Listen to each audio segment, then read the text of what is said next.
The real purpose of adopting the character-based development code was to create an atmosphere where Yarmouth can achieve a vibrant and walkable community both on Route 1 and on Main Street, while respecting, in particular on Main Street, our historic development patterns. It also is intended to bring additional housing options and mixed use to our community to enhance the existing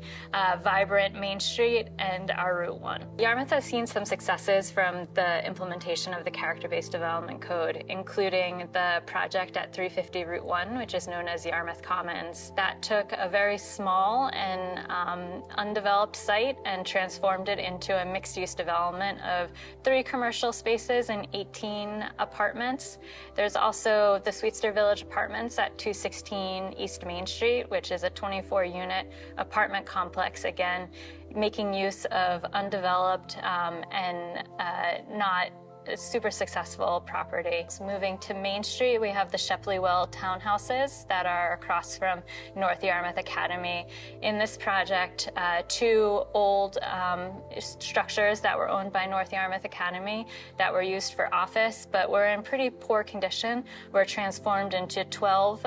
townhouse units that really exemplify the historic development patterns of the Yarmouth Village. Beyond that, we also have 298 Main Street and Railroad Square, which should be getting underway this year, which is extremely exciting after some delays. These 2 projects in combination have the ability to really transform Yarmouth's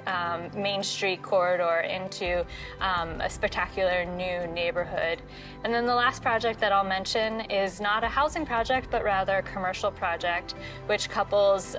the expansion of 317 Community Music Center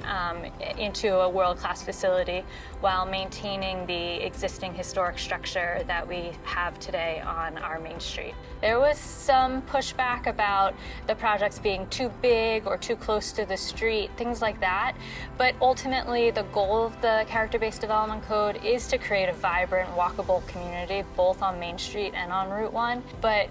was tricky to get there because it turns zoning on its head and takes a different approach to regulation that community members were not necessarily on board with. I think Yarmouth has been successful in implementing the character-based code because we have projects that are completed and tenanted and show the community that the form-based code actually creates projects that achieve the vision of the community. Again, you know, a walkable, mixed-use community. So with going through the permitting process and then the construction process, but now actually seeing these projects on the ground,